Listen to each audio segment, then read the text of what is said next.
بات یہ چل رہی تھی الذی خلق الموت والحیات، اللہ وہ ذات ہے جس نے موت کو بنایا اور زندگی کو بنایا.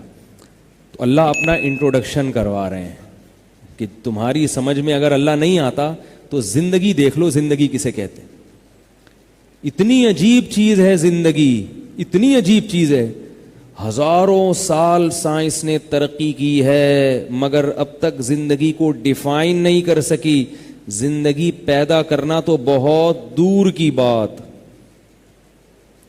انڈا اس کو ایک ہیٹ ملتی ہے، اس میں چوزا پیدا ہو جاتا ہے اور وہ دیکھتا بھی ہے، سنتا بھی ہے، سونگتا بھی ہے، سمجھتا بھی ہے.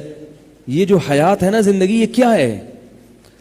پہلے دن سے چوزے کو پتا ہوتا ہے کہ میرا دوست کون ہے اور میرا دشمن کون ہے.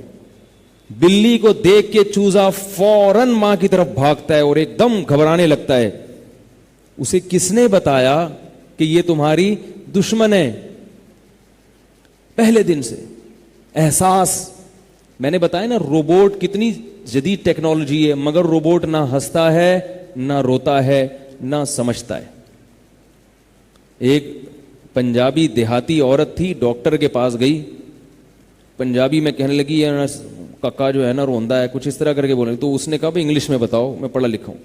تو کہنے لگی ڈاکٹر صاحب، نہ ایٹتا ہے نہ سلیپدا ہے، نہ یہ ایٹدا ہے نہ سلیپدا ہے، ویپدا ہی ویپدا ہے. ٹھیک ہے، ویپنگ. نہ ایٹدا ہے نہ سلیپدا ہے، بس 24 گھنٹے ویپدا ہی ویپدا ہے. تو روبوٹ نہ ایٹدا ہے نہ سلیپدا ہے اور نہ ویپدا ہے، کچھ بھی نہیں کرتا. کیوں؟ اس میں احساسات نہیں ہے. احساسات نہیں. کمپیوٹر کتنی ذہین چیز ہے، احساسات نہیں ہے. تو یہ جو حیات پیدا کر دی، حیات بہت عجیب چیز ہے.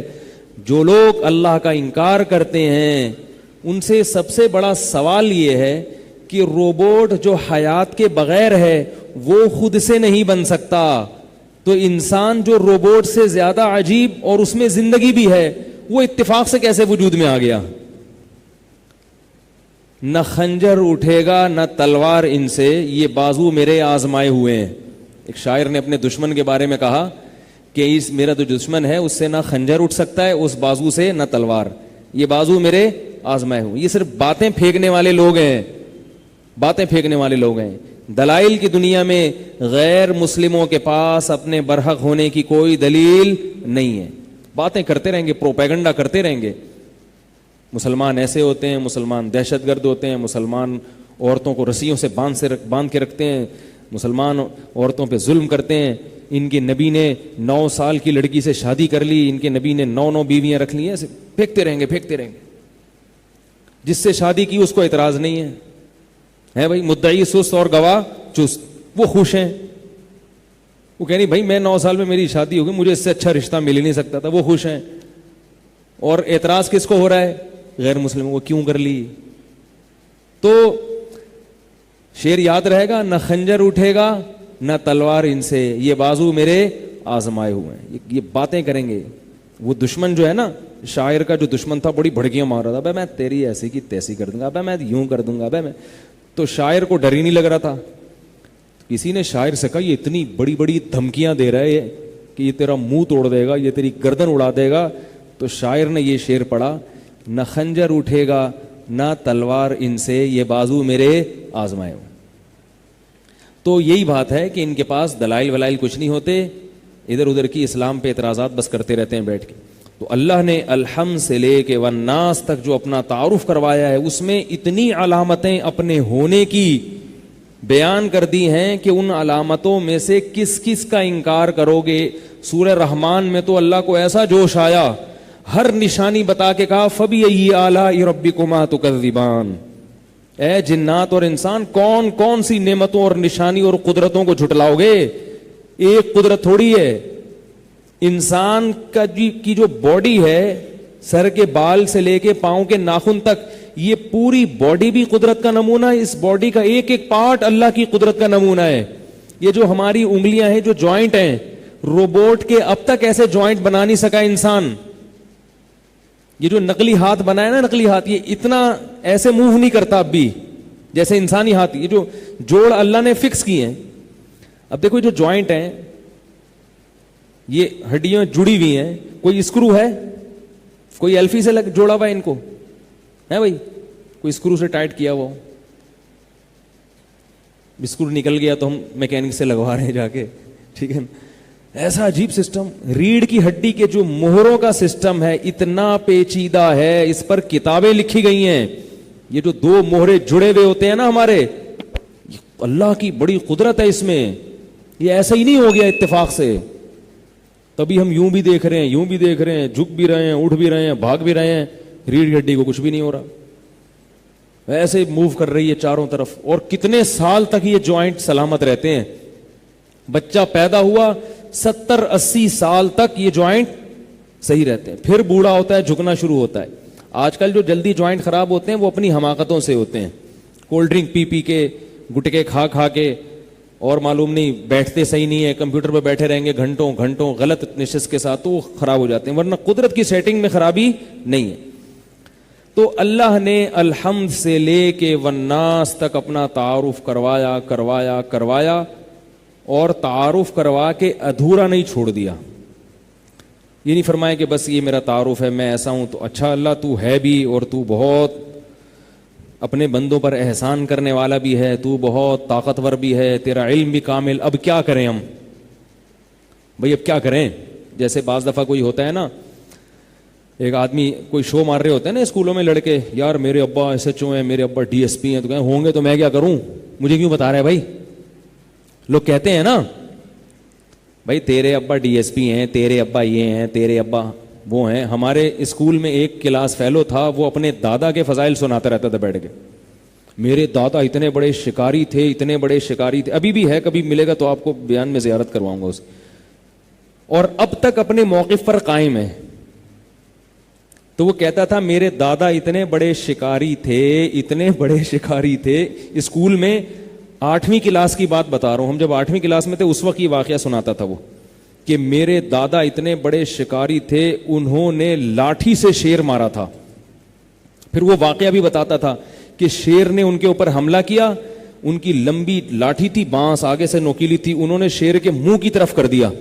تو وہ جب شیر نے جمپ لگائی نا، تو وہ لاٹھی ان کے شیر کے منہ میں گھس گئی اور حلق میں گھس گئی، اور وہ چیر دیا اس نے اور مر گئے. اب آپ کو پتا ہے اسکول کے طلبہ ایک نمبر کے شرارتی ہوتے ہیں، ان کو تو موقع چاہیے مذاق اڑانے کا. تو پھر ہم ان سے کہتے تھے، جب کسی سے تعارف ہوتا ہم کہتے تھے ان کے دادا نے تنکے سے شیر مارا تھا. ٹھیک ہے، لاٹھی تو بہت بڑی بات ہے. اب بھی وہ ملتا ہے نا، وہ ہمارا کلاس فیلو ہے. میرے بہت سارے کلاس فیلوز مجھ سے مل رہے ہیں آج کل، کیونکہ پہلے تو ویڈیو نہیں آتی تھی نا. 20-20 سال سے بچھڑے ہوئے لڑکے، وہ کہتے ہیں یار آپ تو ہمارے کلاس فیلو تھے. میں کہتا ہوں اللہ کا واسطہ کوئی راز فاش نہیں کرنا بس. ٹھیک ہے، ویسے ہی مزاح کرتا ہوں، الحمدللہ ہمارا کوئی ایسا خفیہ راز نہیں ہے. تو وہ ملنے آتے ہیں کبھی کبھار. تو وہ جو ہے کیا نام ہے، وہ تنکے سے جب بھی ہم ملتا ہے نا، ہم کہتے ہیں کیا آپ کے دادا نے تنکے سے؟ میں کہہ رہا یار تنکا تو نہیں کہا میں نے یار. تو ہم کہتے ہیں جیسے تنکے سے نہیں ہوتا بھائی، لاٹھی سے بھی نہیں ہوتا. تو لوگ تعریفیں کرتے ہیں. عرب کی عادت تھی جہاں 4 آدمی بیٹھتے اپنے باپ دادا کے قصے شروع کر دیتے. باپ میرے باپ ایسے. عربوں میں یہ بہت تھا. جریر ایک شاعر گزرا ہے، وہ مختلف شعراء کے ساتھ اپنے باپ دادا کے فضائل شیئر کر رہا تھا. شعر و شاعری میں کیا کر رہا تھا؟ جیسے ایک شاعر نے اپنے باپ دادا کے فضائل بیان کیے. وہ عرب باپ دادا کے اس لیے بیان کرتے تھے کہ جو باپ دادا کی خصوصیات ہیں وہ اولاد میں ٹرانسفر ہوتی ہیں، تو وہ حقیقت میں اپنی فضیلت ہوتی تھی. میرے ابا ایسے، میرے ابا ایسے، اس کا مطلب میں بھی ایسا ہوں گا پھر. تو وہ جو تھے نا، جریر ایک شاعر تھا. ایک دن اس کے گھر میں کوئی ملنے کے لیے آیا، تو اس نے دیکھا کہ ایک بوڑھا آدمی بکری کے تھنوں سے منہ لگا کے دودھ پی رہا ہے. ٹھیک ہے، ڈائریکٹ بکری کے تھنوں سے منہ لگا کے. تو بندے نے پوچھا یار یہ کون ہے، کیا کر رہا ہے؟ انہوں نے کہا یہ میرے والد محترم ہیں، یہ اتنے کنجوس ہیں کہ یہ گلاس میں یا برتن میں اس لیے دودھ نہیں نکال رہے کہ برتن میں جب دودھ نکلے گا تو تھوڑی سی شور کی آواز آئے گی, بچے آ جائیں گے مانگنے کے لیے ابا سے دودھ. بچے بھی انہی کے ہیں, میرے چھوٹے بھائی, وہ آئیں گے دودھ مانگنے کے لیے. تو ابا کیا کر رہے ہیں کہ بچوں کو پتہ نہ چلے احتیاطاً تھنوں سے منہ لگا کے ڈائریکٹ دودھ پی رہے ہیں. تو جریر نے کہا یہ میرے وہ ابا ہیں کہ کل میں نے ان کی سخاوت بیان کر کے مشاعرہ جیتا ہے. صحیح ہے نا, شاعری میں نے ان کی سخاوت کے قصے سنائے ہیں. اے میرا باپ ایسا سخی, میرا باپ ایسا سخی. تو ایک نے, یعنی شاعر کتنے جھوٹ بولتے ہیں شاعر لوگ, سارے نہیں ہوتے ایسے, کہہ رہے یہ میرے ابا ہیں, اصل میں یہ ایسے ہیں. ٹھیک ہے نا, اصل میں ایسے ہیں. ایک شاعر بیان کر رہا تھا اپنے ابا کی سخاوت کہ میرے ابا جو ہے نا اتنے بڑے آدمی ہیں کہ 24 گھنٹے لوگوں کی گردنیں ان کے سامنے جھکی رہتی ہیں. جو بھی آتا ہے گردن جھکاتا ہے ان کے سامنے, بیٹھا رہتا ہے, اتنے بڑے ہیں. تو ایک آدمی ملنے چلا گیا ہوگا, اس نے دیکھا یار یہ تو اتنے بڑے نہیں. انہوں نے کہا اصل میں نائی ہیں, یہ جو بھی آتا ہے ان کے سامنے گردن جھکا لیتے, اس کے بال کاٹتے ہیں. ٹھیک, یہ نائی ہیں. تو فضائل سناتے ہیں. اللہ اپنا تعارف کروا رہے قرآن میں کیسے حیات پیدا کرتا ہوں. ہم جو انسانوں کی تعریفیں کرتے ہیں وہ کبھی غلط بھی ہوتی ہیں, کبھی صحیح بھی ہوتی ہیں. اگر صحیح بھی ہوں تو ظاہر ہے وہ محدود ہے نا. اگر کوئی بہادر بھی ہے تو کتنا ہوگا بہادر, اگر کوئی طاقتور بھی ہے تو کتنا ہوگا. اللہ اپنی لامحدود طاقت بیان کرتے ہیں قرآن مجید میں, اپنے لامحدود کمالات بیان کرتے ہیں. اتنی بڑی طاقت کہ فرمایا کہ ان اللہ یمسک السماوات والارض ان تزولا, آسمانوں اور زمین کے نظام کو اکیلا وہ تھامے ہوئے ہے, اکیلا. اتنی بڑی طاقت ہے. اور کمالات کتنے, ایک الگ موضوع ہے. لیکن ان کمالات کو بیان کر کے اللہ چاہتے کیا ہیں؟ فرمایا ہم یہ چاہتے ہیں ففروا الی اللہ, تم سب اللہ کی طرف دوڑو, ریس لگاؤ کہ کون اللہ کا قرب زیادہ حاصل کرتا ہے. ایک دوسرے سے آگے بڑھنے کی کوشش کرو عبادت میں, نیکی میں. ایک آدمی نیکیاں کر رہا ہے تو آپ کی کوشش ہونی چاہیے میری نیکیاں اس سے زیادہ ہو جائیں. ایک آدمی عبادت کر رہا ہے, آپ کوشش کرو میری عبادت اس سے زیادہ ہو جائے. ایک سخاوت کر رہا ہے تو آپ کوشش کرو میری سخاوت اس سے زیادہ ہو جائے. ایک اپنے والدین کی خدمت کر رہا ہے, آپ کوشش کرو میں اپنی والدین کی خدمت اس سے بڑھ کے کروں. یہ مطلب ہے اللہ کی طرف بھاگنا. اللہ کی طرف بھاگنے کا یہ مطلب نہیں کہ آپ عرش پہ سیڑھیاں لگا کے چڑھنا شروع ہو جائیں. وہ کام کریں جس سے اللہ کا قرب حاصل ہو. اسی کو اللہ نے فرمایا سورہ ملک میں, یہ بہت اہم آیت ہے, اللہ کرے یہ دل میں اتر جائے. الذی خلق الموت والحیات, فرمایا ہم نے موت اور زندگی کو پیدا کیا. کیوں پیدا کیا؟ اللہ ایسا بھی کر سکتے تھے, انسان کے بارے میں ہے, اللہ ایسا بھی کر سکتے تھے کہ ہمیں زندگی نہ دیتے. کیا خیال ہے بھائی, مٹی کا پتلا بنایا, پھر اس میں روح ڈالی, پھر اس میں جان ڈال کے پھر اس سے نسل بڑھا دی, پھر مرتے بھی ہیں. اور اگر زندگی دی تھی تو موت نہ دیتا. بھائی ہم کوئی گھر بناتے ہیں تو کیا توڑنے کے لیے بناتے ہیں؟ بولو نا, توڑنے کے لیے تھوڑی بناتے ہیں ہم گھر. ہماری کوشش ہوتی ہے گھر ایک دفعہ بن گیا تو ہمیشہ رہے. وہ تو چونکہ تغیرات زمانہ ہیں کہ اس کی ریپیئرنگ کرنی پڑتی ہے, پھر لوکیشن چینج ہو جاتی ہے, بعض دفعہ ڈیزائن چینج کرنا پڑتا ہے کہ بھائی یہ غلط ہو گیا تھا, اب ایسے ہونی, ایسے ہونا چاہیے. یہ اب چھوٹا پڑ گیا, بچے زیادہ ہو گئے ہیں تو اب چلو یہ توڑ کے بڑا بنا لو, ڈبل اسٹوری کر لو. ورنہ کوشش کیا ہوتی ہے ایک ہی دفعہ بنے اور ہمیشہ کے لیے قائم رہے. تو ہم تو عاجز ہیں اس لیے تبدیل کرتے ہیں, اللہ تو عاجز نہیں ہے.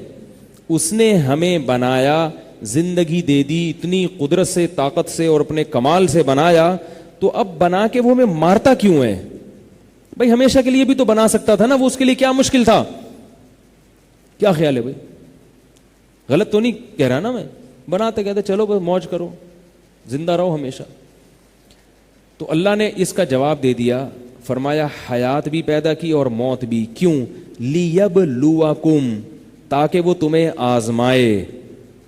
ایکم, کیا آزمائش ہوگی؟ اس کو میں بعد میں اس کی تفسیر بیان کرتا ہوں. پہلا لفظ کیا ہے؟ لیبلوکم، تاکہ وہ تمہیں آزمائے. آزمائش کے لیے ضروری ہے کہ ایگزامینیشن ہال میں جب بندے کو رکھا جائے تو اس کا کوئی ٹائم بھی ہو. امتحان کچھ وقت کے لیے ہوتا ہے، ہمیشہ کے لیے نہیں ہوتا، کیونکہ امتحان کا مقصد یہ ہے کہ رزلٹ بھی اناؤنس ہوگا. آج تک کوئی ایسا امتحان نہیں ہے جس میں نہ پاس ہو نہ فیل، سوائے ٹیسٹ میچ کے. وہ ایسا کھیل ہوتا ہے کہ نہ اس میں جیتتے ہیں نہ اس میں، پہلے ہوتا تھا، مجھے معلوم نہیں آج کل کیا ہوتا ہے. ورنہ امتحان کا بنیادی مقصد کیا ہوتا ہے؟ بولو نا، رزلٹ آؤٹ ہو. تو اس کے لیے ایگزامینیشن ہال کا ایک ٹائم ہوتا ہے، 3 گھنٹے 2 گھنٹے 2.5 گھنٹے 4 گھنٹے، جو بھی آپ کو ایگزامینر نے ٹائم دیا ہے. اگر آپ کو ایگزامینیشن ہال میں بٹھایا جائے، آپ پوچھیں کہ بھائی اس میں کتنا ٹائم کے لیے بیٹھنا ہے، تو آپ کو جواب ملے کہ لا محدود. اب یہیں بیٹھے رہو گے، تمہاری قبر یہیں بنے گی. تو آپ کہو گے ایسا یہ ایگزامینیشن ہال ہے یا کوئی پھانسی کا عمر قید کی سزا ہے مجھے؟ یہ ہے بھائی، یہ تو عمر قید کی سزا ہے، یہ ایگزامینیشن ہال تو نہیں ہے. یہ خود اس کی علامت ہے کہ اللہ نے ہمیں محدود وقت کے لیے بھیجا ہے، اور اتنا خوبصورت بنایا اللہ نے انسان کو، اور اتنی قدرت کا شاہکار بنایا. اللہ کبھی بھی نہیں چاہے گا اس کو مار کے ختم کر دے، لیکن اللہ پھر بھی مار رہے ہیں. کیوں؟ اللہ فرماتے ہیں ہم نے موت اس لیے رکھی ہے تاکہ ہم تمہیں آزمائیں. اس لیے اس جہاں سے تم نے نکلنا ہے، یہاں سے ٹرانسفر ہونا ہے، منتقل ہونا ہے، یہ اصل نہیں ہے. اس سے بہت سارے اشکالات حل ہو گئے.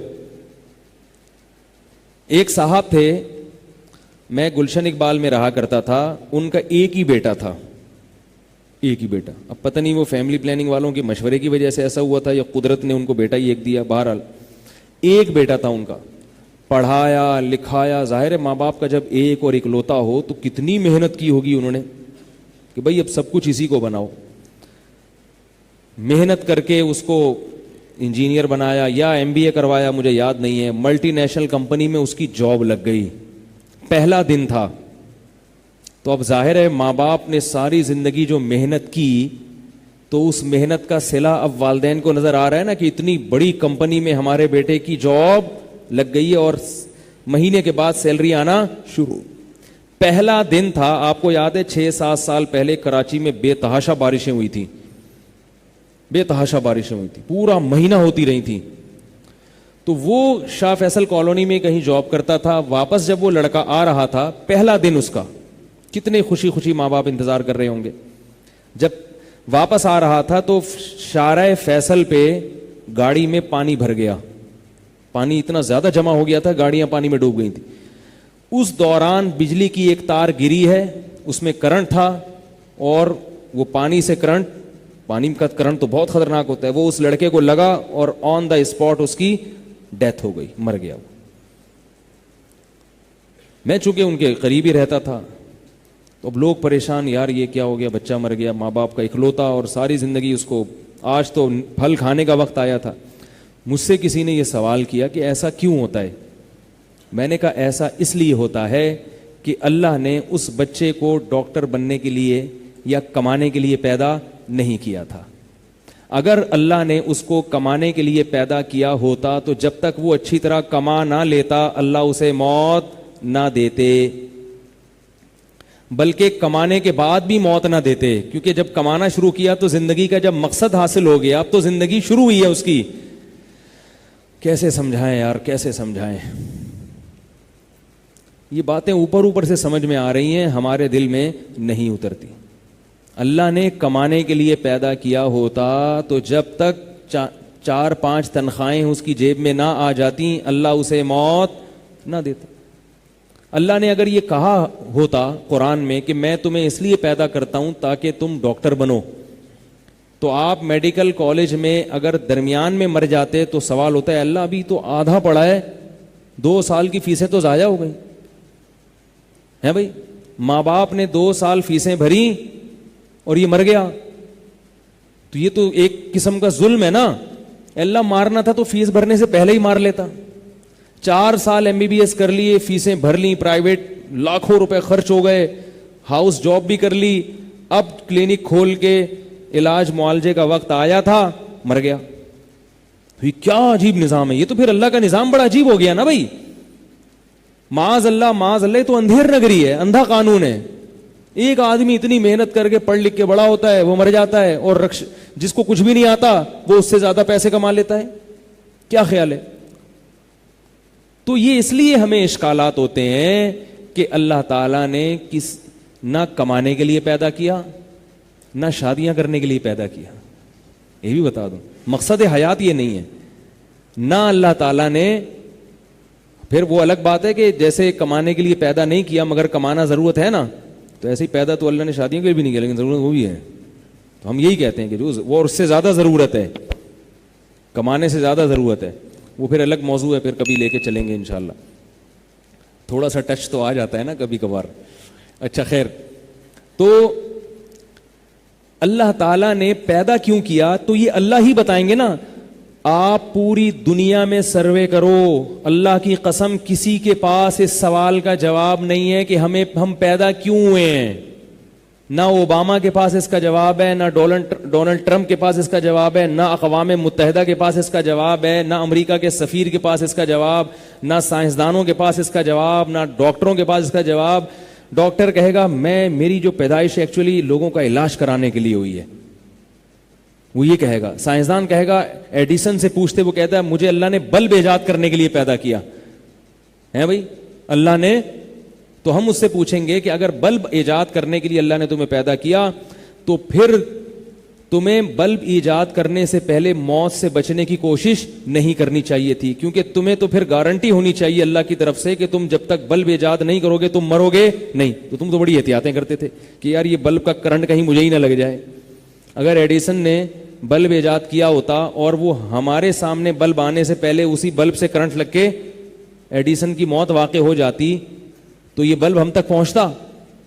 تو سب اپنی زندگی کا انتظام کر رہے ہیں اس لیے کہ سب کو پتا ہے کہ بھائی یہ پتہ نہیں میں بنا پاؤں گا بلب کہ نہیں بنا پاؤں گا. اگر یہ پتا ہوتا کہ اس لیے پیدا کیا ہے تو بھائی جس کے لیے پیدا کیا ہے وہ کام کیے بغیر آپ دنیا سے نہیں جا سکتے. جیسے محمد صلی اللہ علیہ وسلم کو دین کی تکمیل کے لیے پیدا کیا تو نبی صلی اللہ علیہ وسلم کی موت جب تک دین مکمل نہیں ہوا آپ کی موت واقع نہیں ہوئی ہے. کتنی کوششیں کی گئی آپ کو قتل کرنے کی, نہیں ہوئی. حتیٰ کہ نبی پہلے پہرے دار رکھتے تھے, پھر اللہ نے آپ سے پہرے دار بھی ہٹوا دیے. فرمایا کہ واللہ یعصمک من الناس, آپ کی زندگی کی حفاظت ہماری ذمہ داری, آپ کو کچھ نہیں ہوگا. جب اذا جاء نصر اللہ نازل ہوئی کہ اللہ کی مدد آ گئی اور لوگ جوق در جوق دین میں داخل ہو گئے, اس میں کہیں بھی نبی کی موت کا تذکرہ نہیں ہے, لیکن نبی صلی اللہ علیہ وسلم سمجھ گئے کہ اب میری موت کا وقت آ گیا ہے, کیونکہ لوگ جوق در جوق دین میں داخل ہو گئے ہیں, اسلام کو غلبہ ہو گیا ہے. الیوم اکملت لکم دینکم, آج میں نے دین مکمل کر دیا, یہ آیت نازل ہو گئی. اس میں کہیں بھی نہیں ہے کہ اے نبی آپ کی موت واقع ہونے والی, کہیں بھی نہیں ہے, لیکن نبی سمجھ گئے کہ اب میرے دنیا سے جانے کا وقت آ گیا ہے. اور صحابہ بھی, بہت سے صحابہ بھی سمجھ گئے کہ اب وقت آ گیا, اب آپ دنیا سے جانے والے ہیں. تو یہ ڈاکٹر بننا اچھی بات ہے, سائنسدان بننا اچھی بات ہے, انجینئر بننا اچھی بات ہے. تو پوری دنیا میں آپ جائیں گے, آپ کو اس سوال کا جواب کوئی بھی بولو بھائی نہیں دے گا. کیوں بنے؟ دنیا کی ہر چیز کسی مقصد کے لیے بنی ہوتی ہے, ہر چیز. ایسا نہیں ہوتا کہ خامخواہ میں, پہاڑوں کا ایک مقصد ہے, سمندر کا ایک مقصد ہے نا بھائی, اتنا بڑا سمندر ہے تبھی تو بارشیں ہو رہی ہیں. سمندر اگر چھوٹا ہوتا تو بارشیں کم ہوتی, خشکی زیادہ ہوتی, قحط سے مر جاتے ہم لوگ. سمندر کے اندر مچھلیوں کا ایک مقصد ہے. آپ کہیں گے جھینگا کیوں پیدا کیا اللہ نے, وہ تو نہیں کھایا جاتا, تو بہت سے کھاتے بھی ہیں, فقہ حنفی میں جائز نہیں ہے. لیکن کیڑے مکوڑے جو حرام ہیں وہ اس لیے پیدا کیے کہ ہمارے لیے حرام ہے, مچھلیوں کے لیے حرام تھوڑی ہے نا. مچھلیاں وہ کھائیں گی اور پھر ہم کس کو کھائیں گے؟ مچھلیوں کو کھائیں گے. کیا خیال ہے بھائی؟ تو اللہ نے بہت سی حرام چیزیں پیدا کر لی کہ وہ حلال جانوروں کی خوراک بنیں گی, اور پھر وہ حلال جانور کس کی خوراک بنیں گے؟ ہماری. کیڑے مکوڑے پیدا کیے, مرغیاں کھائیں گی وہ کیڑے مکوڑے, وہ ہمارے لیے حرام ہے, مرغیوں کے لیے حرام نہیں ہے. لیکن جب وہ کیڑا مکوڑے مرغی کھائے گی, اس سے جو گوشت بنے گا وہ گوشت ہمارے لیے کیا ہوگا؟ جائز ہو جائے گا. تو ہر چیز کا مقصد ہے, ہر چیز کا. ابھی دیکھو ہم جب چھوٹے بچے تھے نا تو کیاری میں کیچوے بہت نظر آتے تھے. کیچوے وہ لمبے لمبے نہیں ہوتے ایسے, میں کہتا تھا یار ان کا تو کوئی مقصد ہی نہیں ہے سوائے کیاری کو خراب کرنے کے. ایک دن ہم مچھلی کے شکار پہ گئے تو لڑکے شاپر میں بھر کے کیچوے لے کر آ رہے تھے. ہم نے کہا یہ کیا؟ انہوں نے کہا یہ کیچوا جب لٹکاؤ نا ایسے ایسے لٹکتا ہے, یوں یوں بل کھاتا ہے, تو مچھلیاں اس کو دیکھ کے آتی ہیں, کیونکہ وہ ایسے جانور کی یہ صفت ہے کہ وہ زندہ چیز پہ جلدی اٹیک کرتا ہے. تو ابھی ہم نے مرغیاں پالی ہوئی ہیں تو مجھے اس کے لیے کیچوے چاہیے تھے کہیں سے. تو مجھے یاد آ رہا ہے یہ اتنی قیمتی چیز ہے کہ اب ہم تلاش کر رہے ہیں یہاں کہیں سے کیچوے مل جائیں گے. ٹھیک ہے, کیونکہ مرغیاں میں جو انڈے ہیں نا آرگینک ہیں. میں نے جو مرغیاں پالی ہوئی ہیں ان کو فیڈ نہیں کھلاتا, تو ان سے جو انڈا نکلتا ہے اس کے بارے میں مجھے اطمینان ہے کہ یہ وہی انڈا ہے جو 1000 سال پہلے مرغی دیا کرتی تھی. آپ جو انڈے کھا رہے ہیں یہ سائنسدان دے رہے ہیں یہ انڈے. ٹھیک ہے نا, یہ ڈاکٹر انڈے دے رہے ہیں, یعنی دے تو مرغی ہی رہی ہے مگر یہ گن پوائنٹ پہ مرغی سے نکلوایا جا رہا ہے. مرغی اتنے بڑے انڈے نہیں دیتی تھی جتنے بڑے دے رہی ہے. اس کی فیڈ میں ایسی ایسی چیزیں ملا دی, وہ کھا رہی ہے تو اتنے بڑے بڑے انڈے نکال رہی ہے. تو یہ گن پوائنٹ پہ مرغی سے زبردستی نکلوائے جا رہے ہیں. اسی طرح یہ جو فارمی مرغی ہے اس کو جلدی بڑا کیا جا رہا ہے, ورنہ مرغی اتنی جلدی بڑی نہیں ہوتی, اس کو ہم زبردستی کھلا کے بڑا کر رہے ہیں. تو اس لیے جو آرگینک چیزیں ہیں نا وہ زیادہ اچھی ہوتی ہیں. میری تحقیق ہے, جو آپ کہیں فارمی انڈے چھوڑنا دیں, انڈا کھا لیا کریں. تو کیچوے, تو ہر چیز کا کوئی نہ کوئی مقصد ہے. اگر ہمیں ایسا لگ رہا ہے نا یہ بے مقصد ہے تو ہماری تحقیق کامل نہیں ہے. اس پر ایک میں بیان پہلے کر بھی چکا ہوں کہ بہت ساری چیزیں ہمیں ایسی لگتی ہیں کہ بے مقصد ہیں, مگر اس کے کتنے مقاصد سامنے آئے ہیں دنیا میں, وہ بے مقصد نہیں ہے. تو اب کیا ہے کہ اب مجھے بتاؤ کہ انسان بے مقصد پیدا ہوا ہے. یہ پوری کائنات کا مقصد تو اللہ نے بتا دیا 2 لفظوں میں, ورنہ یہ بھی دنیا نہیں بتا سکتی تھی.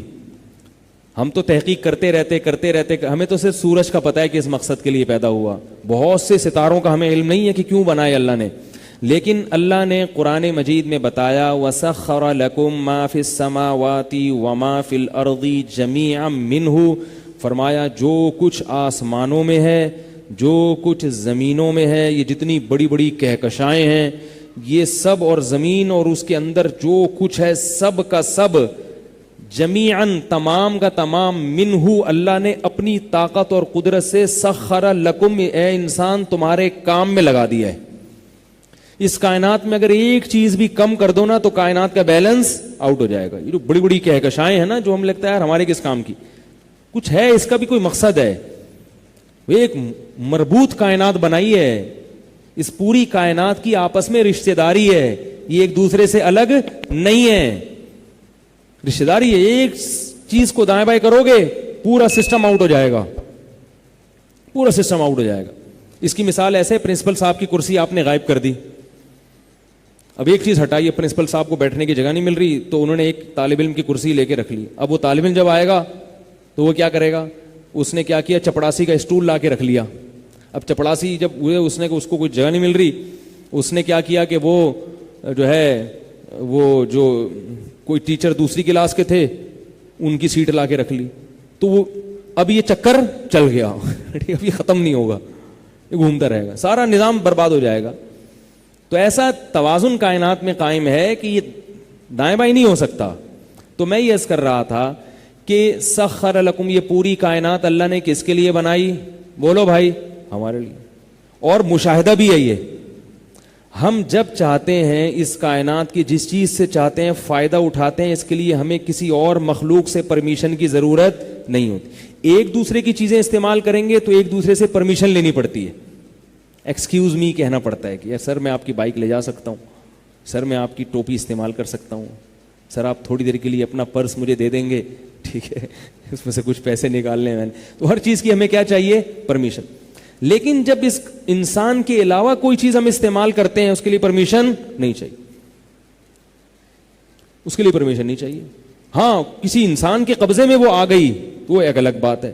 جنگل میں جاؤ, سارا جنگل آپ کا ہے, کسی بھی جانور کو قید کر کے لے آؤ, کسی بھی جانور کو کاٹ کے کھا جاؤ, گورنمنٹ جو پابندی لگاتی ہے وہ تو اس لیے کہ نسل ختم نہ ہو جائے نا, ورنہ اصل تو حلال ہے نا انسان کے لیے. تو وہ نسل جو گورنمنٹ بچانا چاہتی ہے وہ بھی تو انسان کے انٹرٹینمنٹ کے لیے نا, کہ بھئی آپ جنگل میں جاؤ تو جنگل میں منگل تو ہو, سارے جانور ہی کھا جاؤ گے اگر کاٹ کے سارے ہرن ہی ختم کر دو گے تو جنگل میں منگل تو نہیں رہے گا نا. تو وہ بھی تو ہمارے فائدے کے لیے. تو انسان کو کیوں پیدا کیا گیا, اس کا جواب کسی کے پاس نہیں ہے, اور سب آ کے یہاں پر فیل ہو جاتے ہیں, اور ہر آدمی کے پاس مختلف جواب ہے. آپ کو کیوں بنایا یار, مجھے کیوں بنایا یار, میں ویسے ہی بن گیا, میں ویسے ہی بن گیا.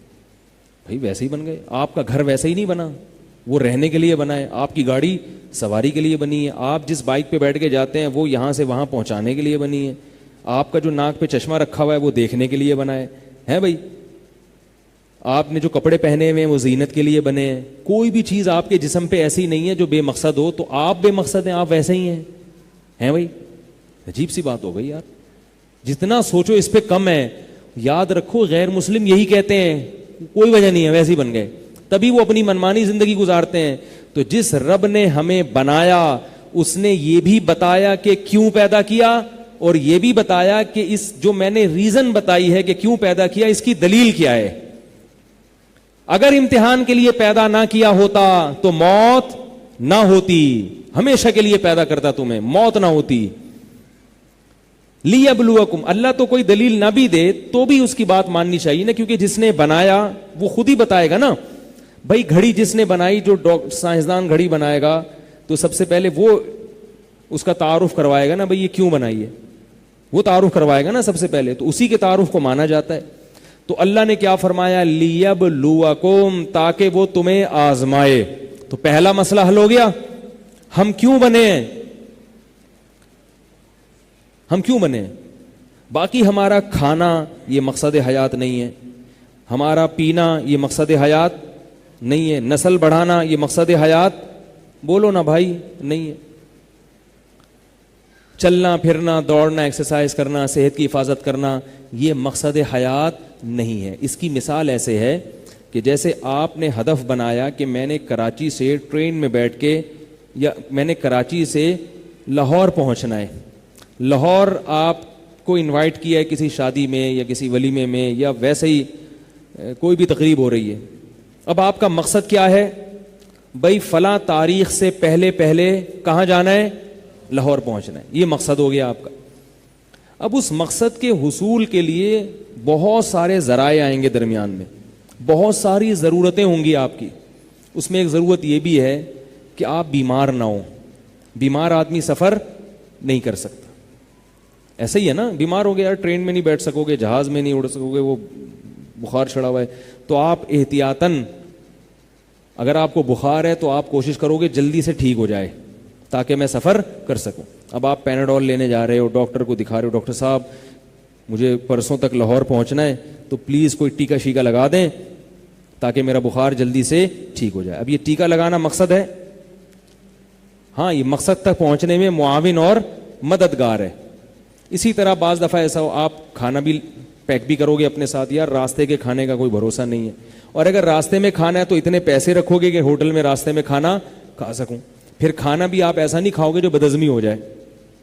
آپ گول گپے کھا رہے ہو راستے میں, اور آپ کو پتا ہے کہ گول گپے میرے ہضم نہیں ہوتے, اور ٹرین کا واش روم کتنا خطرناک ہوتا ہے. بہت دل گردے والے آدمی کا کام ہے کہ چلتی ہوئی ٹرین کے واش روم میں بیٹھ جائے اور پھر اٹھ بھی جائے, ٹھیک ہے, اور پاکستانی ٹرینوں کے واش روم میں بیٹھ بھی جائے, اور وہمی اگر بیٹھ گیا اس کو پولیس آ کے اٹھائے گی, کیونکہ وہ پاک نہیں ہوگا ٹرین کے واش روم میں. وہ یہاں نہیں پاک ہو رہا تھا, وہاں تو اس کو چھینٹوں کا وہمی ہوتا رہے گا.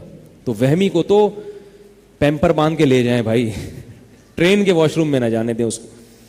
تو اب کیا ہے, اسی طرح جب آپ بیٹھو گے ٹرین میں یا جہاز میں, آپ ٹرین کی مثال فرض کر لیتے ہیں, وہ سفر ذرا لمبا ہوتا ہے, اس میں زیادہ ضرورتیں پڑتی ہیں. اس میں سلیپر میں سفر کر رہے ہیں یا ایئر کنڈیشن میں سفر کر رہے ہیں آپ, ٹھیک ہے نا, تو کوشش کریں گے بھائی اس کا اے سی صحیح کام کرے. بہت ساری چیزیں, مگر یہ ساری کیا ہیں, ضرورتیں. تو مقاصد اور ضرورت میں جب ٹکراؤ ہوتا ہے تو قربان کس کو کیا جاتا ہے, ضرورت کو, مقصد کو قربان نہیں کیا جاتا. مثال کے طور پر آپ کے پاس کئی راستے ہیں جانے کے, ٹرین بھی ہے, بس بھی ہے, جہاز بھی ہے, لیکن پہنچنا لازمی ہے. اس میں ایسا نہیں ہے کہ آپ نہیں پہنچے, لازمی پہنچنا ہے. یا تو آپ کے پاس آپشن ہونا کہ چلو نہیں پہنچو تو بھی پہنچنا لازمی ہے. آپ یوں سمجھیں کہ عدالت میں حاضری ہے آپ کی, لاہور پہنچ رہے ہیں آپ, یا کوئی جاب کے لیے آپ کو بلایا, بڑی اچھی جاب ہے اور آپ بے روزگار چل رہے ہیں, آپ کو پتا ہے کہ یہ جاب نہیں ملی تو میں بھوکا مر جاؤں گا, پہنچنا لازمی ہے, تو وہ مقصد ہو گیا آپ کا. اب اگر جہاز کا ٹکٹ نہیں ملا تو کیا آپ بیٹھ جاؤ کہ یار جہاز میں نے تو اتنی آرام سے سفر کرنا تھا, چھوڑو کیا کرنا ہے, تو آپ کس پہ آؤ گے؟ ٹرین پہ. ٹرین میں اگر اے سی پارلر نہیں ملا, سلیپر نہیں ملا, تو اکانومی میں جاؤ گے. وہ بھی نہیں ملا تو کیا کرو گے؟ بس میں. آپ کے بس میں بس تھی, آپ بس میں بیٹھ جاؤ گے کہ یار پہنچنا تو ہے ہر قیمت پہ. یہ نہیں دیکھو گے کہ یہ والا طریقہ ہوگا تو جاؤں گا ورنہ نہیں جاؤں گا. آپ کو پتا ہے بھائی یہ تو میرا مقصد ہے, ابھی جاب میرا مقصد ہے. تو یاد رکھو, جب انسان کو یہ پتا ہے کہ مجھے اللہ نے آزمائش کے لیے بنایا اور آزمائش میں کامیاب میں نے ہونا ہی ہے, کیونکہ ناکامی پھر یہ بہت بڑی ناکامی ہے, کیونکہ جس مقصد کے لیے بنایا اسی میں پورے نہیں اترے, تو اس سے بڑی ناکامی کیا ہوگی. تو اب یہ جو ہے نا کھانا پینا, سونا, اٹھنا, جاگنا, شادی بیاہ, دعوتیں اٹینڈ کرنا, جہاں مقصد پہ زد پڑ رہی ہوگی آپ کھانا چھوڑ دو گے. کھاؤ گے آپ جب تک وہ کھانا مقصد حیات میں رکاوٹ نہیں بن رہا. آپ صبح ناشتہ کرتے ہو, اس سے اللہ ناراض ہوتا ہے تو کر لو ناشتہ, لیکن رمضان میں صبح ناشتہ الاؤ ہے, وہاں اللہ ناراض ہوگا. تو آپ کہو گے بھائی کھانا میری ضرورت تھی, میرا مقصد نہیں تھا, اور آزمائش میں کامیاب ہونا میرا مقصد ہے, لہذا ایسے موقع پہ میں کھانا چھوڑ دوں گا. آ رہی ہے بات سمجھ میں؟ اب میں